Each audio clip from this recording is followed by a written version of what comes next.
For our final segment in the Ms. World Traveler Most Memorable series, we're going to show you some of the most beautiful places we've been, and boy oh boy, the list is long. See if you can name them before I tell you where we are. Let's start our around the world tour with our neighbors to the south, where the Mexican Riviera's views from our Princess cruise ship looking out over the ocean were stunning. There is something about the sparkle as the sun hits gently undulating water that won't let you look away. And once the sun starts to go down, turning the sky into a myriad of sometimes soft and sometimes brilliant colors, it's hard to decide which is more mesmerizing.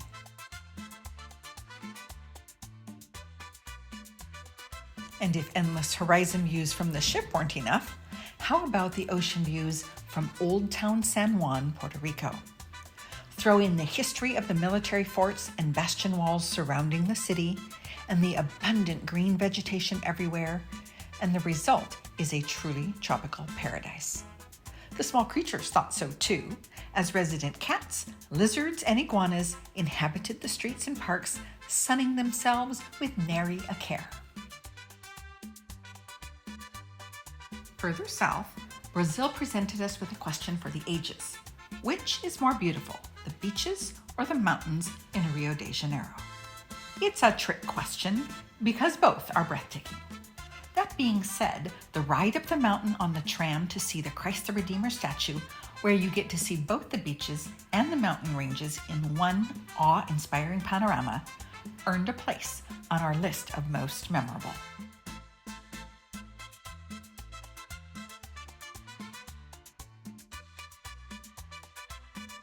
The statue itself, at nearly 100 feet tall and with arms stretching 92 feet across, is a wonder of the world.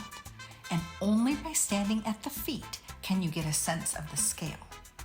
Impressive is too small a word to describe it.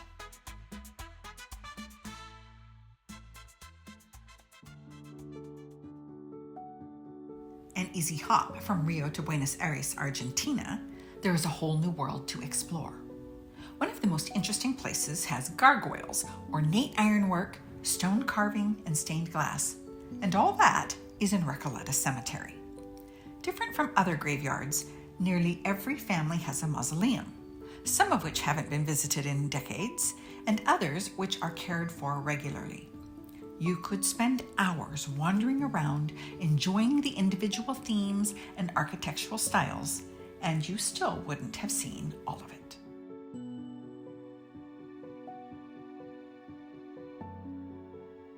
Another unusual space in Buenos Aires is an old, elegant theater with a gorgeous painted ceiling that has been turned into a bookstore. They retained all the original features, creatively using the space to make a gallery for books and converting the stage into a coffee clutch. Both book lovers and theater lovers will find it an enchanting place to hang out.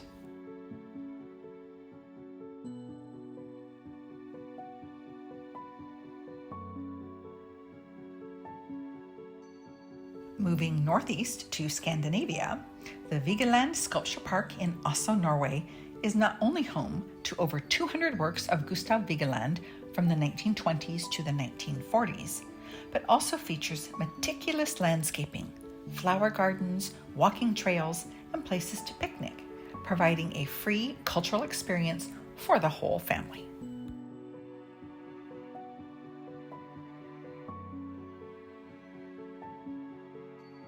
For a comprehensive history of the Norwegian monarchy, Akerhus Fortress is a medieval castle built in 1300 as a royal residence and resting place. Now open to the public, it is filled with paintings, tapestries, weaponry, period furniture, clothing, and rare artifacts.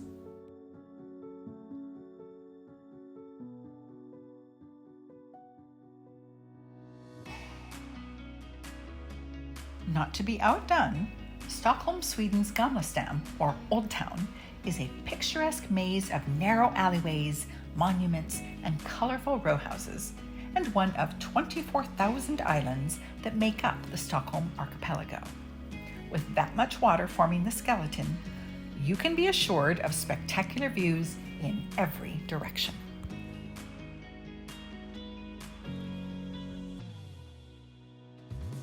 Speaking of islands, Stockholm has enough that they dedicated one to museums, like the Viking and the ABBA museums. Though if you prefer nature as your living museum, they've got that too. The Royal Game Park is a forest and wildlife sanctuary owned by the king, but is open to the public and a serene place to get away from the hustle and bustle.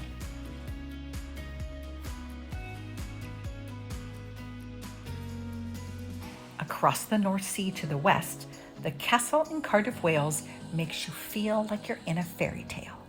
Massive gates harken the entry into a step back in time to the days where a moat was the norm. Cobblestones were the common walkway, and where ladies and gentlemen took the fresh air in the peaceful surrounding gardens. We loved the sense of seclusion, shutting out the busy world just outside the walls.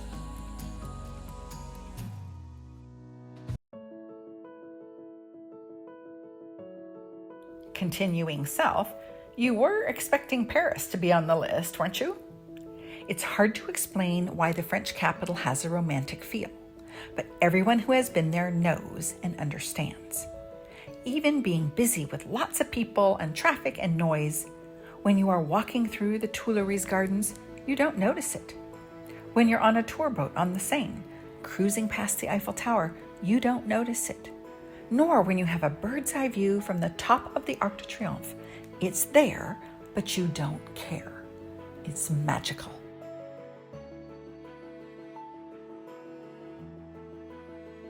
You would be hard-pressed to find a city more alluring than Paris, where each stately monument, historic landmark, and majestic building seems to be more magnificent than the last.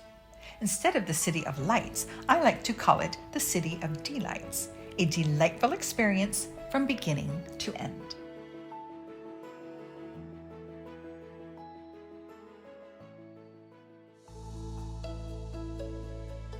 If ever there was a rival to Paris, it would be Rome, with its history dating back to 750 BC. Of course, there are the big must-see sites like the Colosseum, Trevi Fountain, the Roman Forum, the Palladium, and Piazza Navona. But going out a little further, there are gems to be appreciated.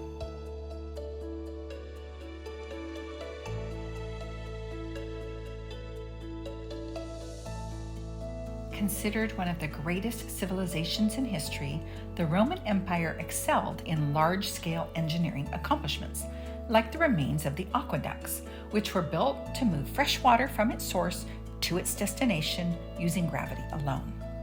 Very near to where we stayed was Aqueduct Park, containing the last standing remnants of an ancient system that worked for 2,000 years, and we were able to marvel at their ingenuity up close.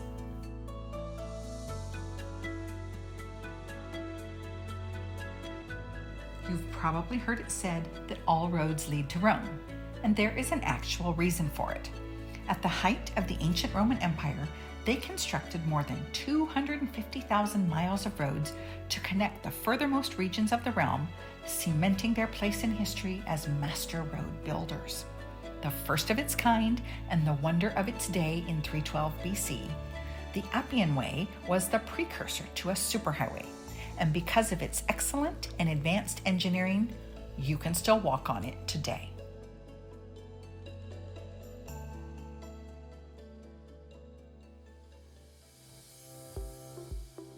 From Europe, we'll finish our grand tour of beautiful places on the other side of the world. Situated on the east coast of the South Island, Christchurch, New Zealand is bound by the Pacific Ocean, 3 rivers, plains, and volcanic slopes. To see it all in one fell swoop, head to the gondola, where 360-degree views surround you as you glide along the 860-meter journey, and the lush greenery for which New Zealand is famous will leave you breathless. Prepare to be awestruck.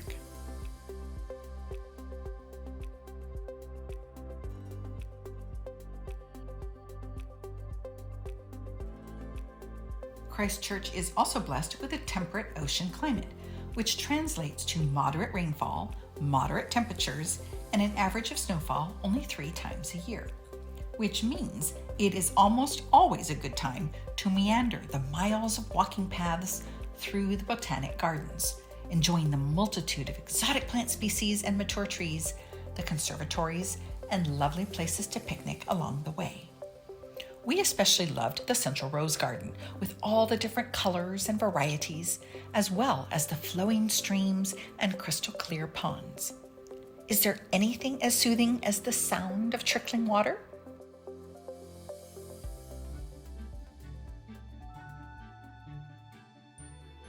Our final stop is in Auckland, New Zealand, where parks are a big part of the local culture.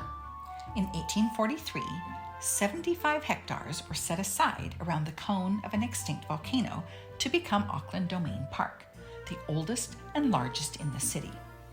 Art Deco style was embraced with the addition of the Winter Garden, and in the 1920s, the neoclassical style War Memorial Museum was added as a lasting tribute to fallen servicemen and women. But the true pillars of the park are the trees, with their huge vining root systems, the fragrant flowers, and the sound of children playing. Using the term park universally, the creme de la creme is Hobbiton, the 12-acre movie set for the Lord of the Rings trilogy, built in 1998 on the Alexander Sheep Farm about 100 miles south of Auckland. A new adventure, which had only been open for 3 days on the date of our visit, the Hobbit Hole experience invited us inside a typical family dwelling, featuring a crackling hearth, hand-stitched linens, hand-carved furniture, hand-painted decorations, heirlooms, a well-stocked pantry, and basically everything needed to carry on daily life in the Shire. Sprawling hills, the greenest green landscape, and completely authentic details down to the minutia earned Hobbiton top honors on our most memorable beautiful locations list.